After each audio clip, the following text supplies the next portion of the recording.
पतरस का भाषण। पेंतकोस्त के दिन जब पवित्र आत्मा उतरा, तब पतरस ने लोगों को भाषण देते हुए कहा, हे इजरायली लोगों, ध्यान से सुनो।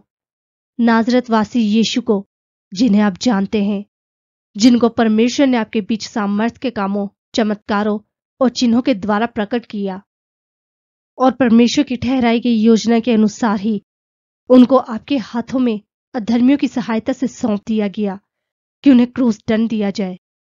मगर परमेश्वर ने उन्हें मृत्यु के दर्द से छुड़ाकर मरे हुओं में से जीवित कर दिया, क्योंकि यह हो ही नहीं सकता था कि मृत्यु उन्हें अपने बंधन में रख सके।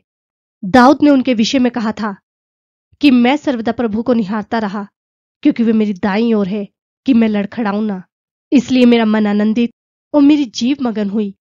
इसके अलावा मेरा शरीर भी आशा में बना रहेगा, क्योंकि आप ना तो मेरी आत्मा को अधोलोक में छोड़ेंगे और ना अपने पवित्र जन के शव को सड़ने देंगे।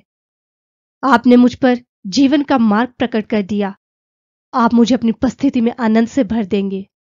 हे भाइयों, मैं अपने पूर्वज दाऊद के बारे में साहस के साथ बताना चाहता हूं कि उनकी मृत्यु हुई और उनके शव को कब्र में भी रखा गया, और वह कब्र आज भी वही है।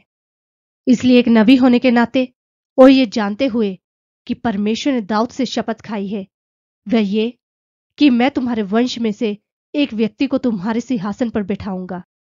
होने वाली घटनाओं को साफ साफ देखते हुए दाऊद ने यीशु मसीह के पुनरुत्थान के बारे में यह बताया था कि उनकी आत्मा ना तो मरे हुओं की जगह में छोड़ी जाएगी, ना ही उनकी देह सड़ेगी। और इन्हीं यीशु मसीह को परमेश्वर ने मरे हुओं में से जीवित किया, जिसके हम गवाह हैं।